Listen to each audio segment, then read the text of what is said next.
The first game in the Sly series was pretty good, although I was a tad bit confused as to why Sly got so much hype for a game that I found to be nothing too mind-blowing on the senses. If you were like me a couple minutes ago, you didn't know how big of a deal this particular game was. The amount of changes that Sly eventually goes through is pretty huge, taking whatever they learned from Sly 1 and using that to craft a new and much improved adventure for Sly to go on. The gang had to evolve. Sly has to have multiple hot anthropomorphic love interests.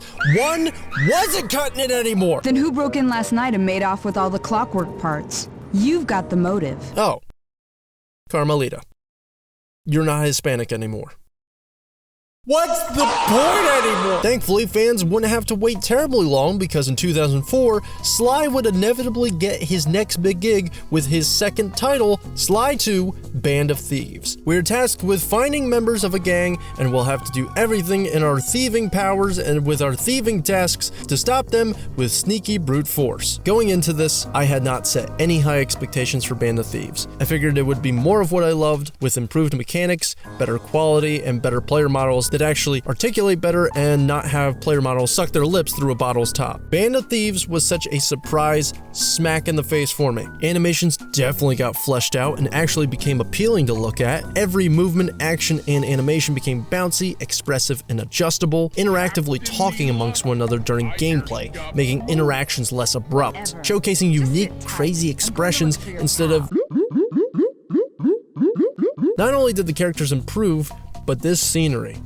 Oh my god. Sly Cooper is no longer a linear platformer, favoring objective-based missions placed throughout the hideout instead of single-path levels like before. Sly Cooper now parkours within an open-world environment for every player to experience differently. A fully developed hideaway with thugs roaming the streets at random times, bottles aplenty for spicy new moves, higher points of observation to get a lay of the land, in-game events that actually make impact to your surroundings. Hallelujah, Sucker Punch achieved what they had hoped to do in the first place, and holy crap, is it amazing. This has become like a completely different game, bro. They stuck with what they mastered and learned way more along the way. Each spot that I went to felt progressively grander than the last, each having their own discoveries, their own varying missions to accomplish, every episode having their own effects on the story, their own lands to separate from the rest. I could look at each location and pick out a memory that I made along my journey, and it's crazy how much of it stuck with me after so much time has passed. Certain landmarks make me remember and realize,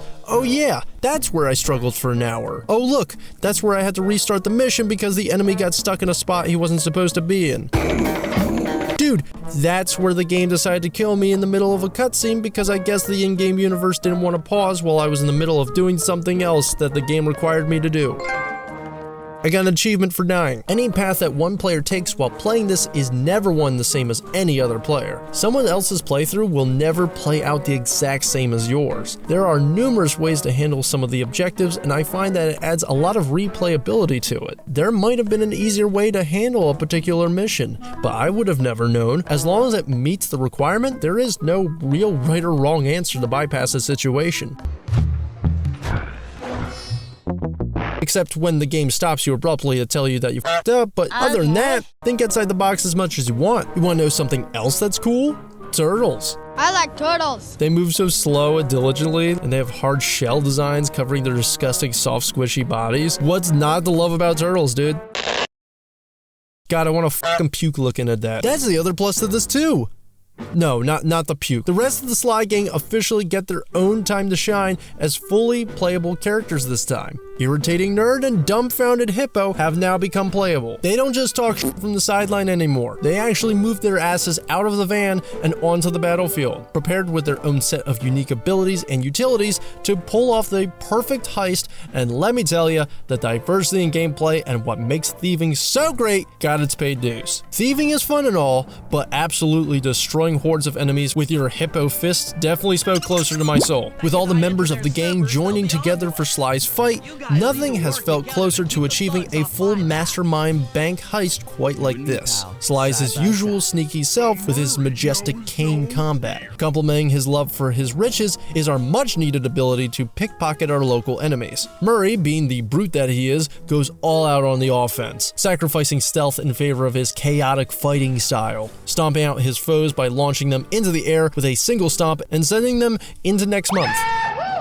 Or into the Shadow Realm. Shadow Realm? I'm sending you to the Bronx!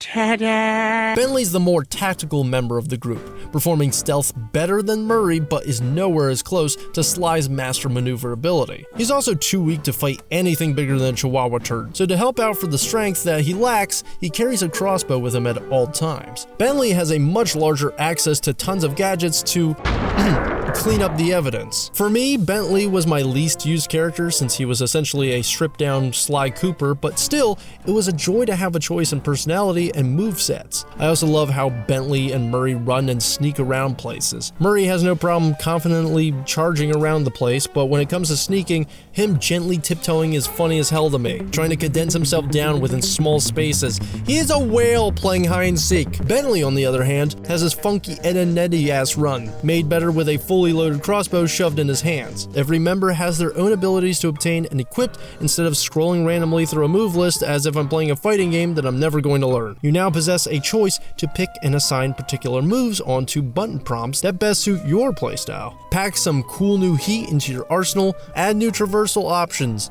Breath of the Wild yourself around. Keep in mind that it's not available whenever you want though. An orange meter below your health diminishes while using any of your abilities. Although it's a very generous meter that doesn't evaporate with every single button press. It builds back up when you're defeating enemies. That is if you don't suck eggs. 'Cause I sure don't. Oh, brother, this guy stinks! Sly has a health bar now instead of his one-hit deaths like before. Originally, lucky horseshoes allowed you to take extra hits. Made no goddamn sense, but I'm glad it was swapped out. That's me Lucky Charms. Delicious. Lucky Charms saved me from drowning! And with the new fighting mechanics and varying sized gooners, that health bar is a necessity. Along with not having one-tap deaths, Sly cannot solve every encounter with his one punch. Stealth has definitely become more of a focus in this game. It was before, but not really treated the same as it is in Sly 1. Audio is also a major factor this time around. You actually have to shut up and take the shadow road in order to progress. And Sly's new pickpocketing methods actually allowed me to grab some nifty things that could sell for some sweet cash. You can get anything from those pockets, from jewels to gold bars to hot watches to lacy combs. No matter how I got my money, ThiefNet paid me to steal, whether I got it stealthily or by asking nicely. ThiefNet, by the way, is a black market website to sell looted to, in exchange for brand new moves, gadgets, and bombs. And no, it isn't real. Trust me, I looked, probably placing me on some watch list now. Money actually makes a drastic difference in value for Band of Thieves, unlike Sly 1. Coins are now used to purchase new moves to make an already engaging game, freer flowing in movement, experimental with the gameplay. I didn't really mention the money from the first game because earning 100 coins just gave me a lucky charm, which is kind of like a one-up. It allowed me to take another hit when I couldn't. It was basic platforming 101 kind of crap. Minigames and vehicle segments make their return, and thank God, they actually don't kind of suck now. If you were worried that the improved stealth meant overtaking any chance of boss battle beatdowns, don't worry, they have a major comeback and they come back full force. Band of Thieves pretty much encapsulates what the devs were interested in at the time, and it was definitely Ocean's 11. It wasn't so much about being a ninja anymore, it was about pulling off the big-time heists for those sweet rewards. Thievius Raccoonus progression was all about from getting point A to point B, and the series itself started off as a cleverly designed linear platformer. Stages have now morphed into one bigger location containing missions within it. Missions required certain help from certain characters, applying the entire gang into your heist operation. Set up a bunch of dominoes and eventually watch them fall into place, forcing the Claw Gang out of hiding where they can receive their much needed beatdown.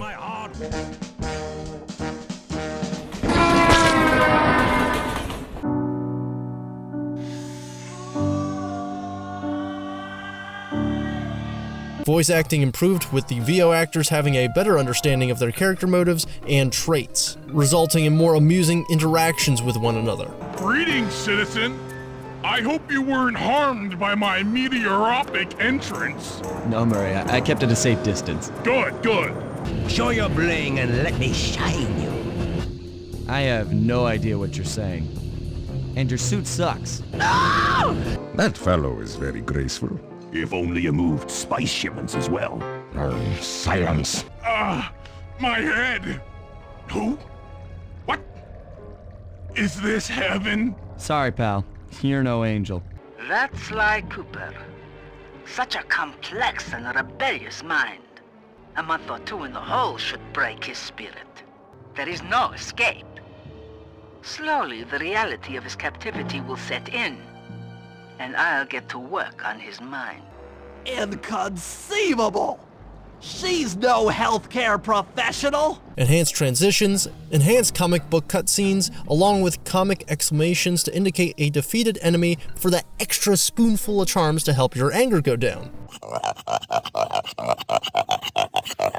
Something else I also wasn't expecting was the legitimate depth that our heroes get. There is legit character development in a kid's game.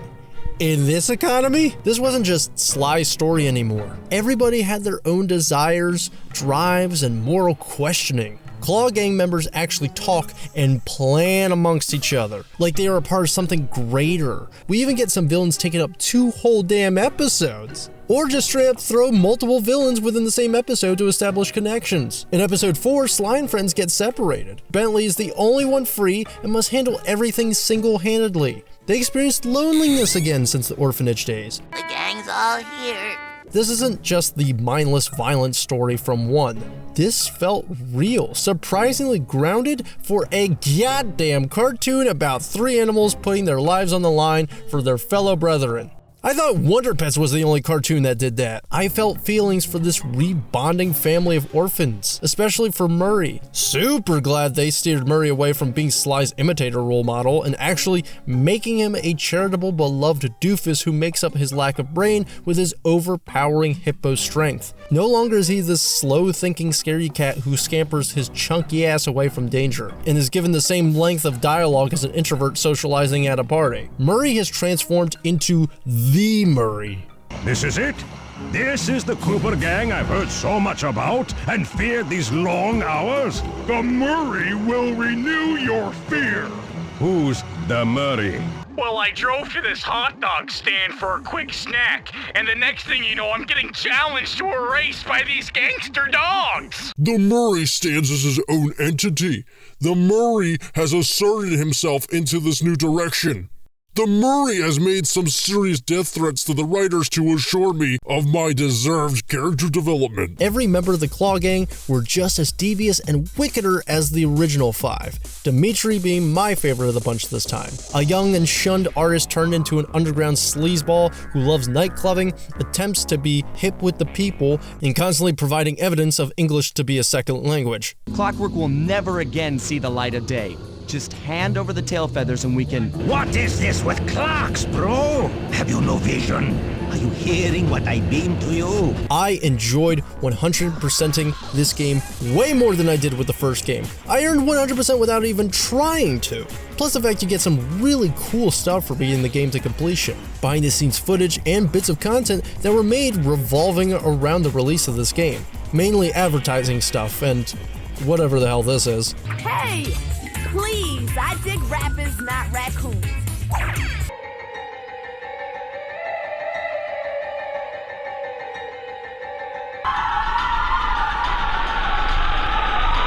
And of course, with this being a PS2 game, cheat codes. Just a whole new layer of fun to turn this already masterpiece into the Leonardo da Vinci piece de resistance. One of them being that Sly can now jump at stupidly high heights to reach higher points of each map to get the true developer experience and definitely go to spots you shouldn't be in for sure. The other being this cool little action figure that I can throw so I can distract enemies for... Wait, hold up. Is that Tom? The Toonami robot from Cartoon Network that introduced every kid to anime in the US? I had no idea that Cartoon Network and Sucker Punch had made a cross-promotional stuff like this. Best cameo ever. Hey, Peanuts! What did he just say? Peanuts! Huh? Peanuts! Oh, he said peanuts. Oh, I didn't realize that. It sounded exactly like he was. That's what I thought he said. I wonder what happens when I speed it up. Peanuts! Wow, that's way worse. How about if I slow it down instead?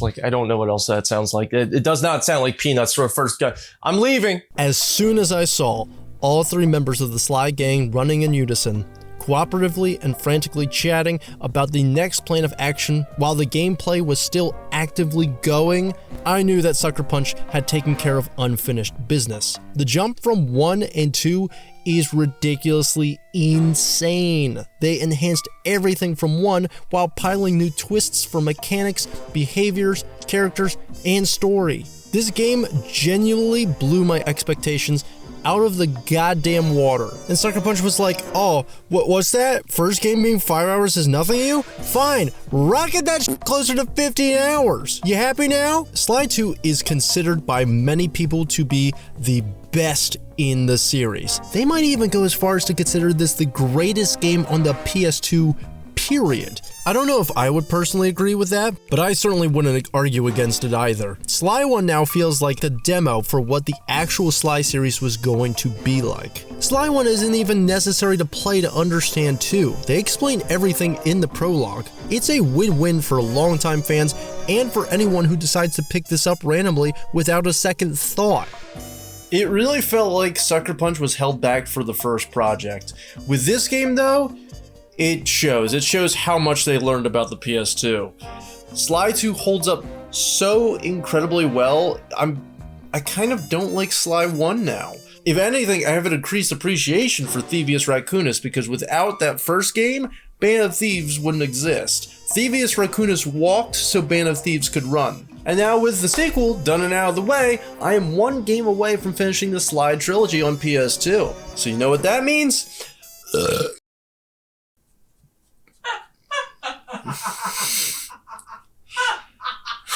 You know what that means?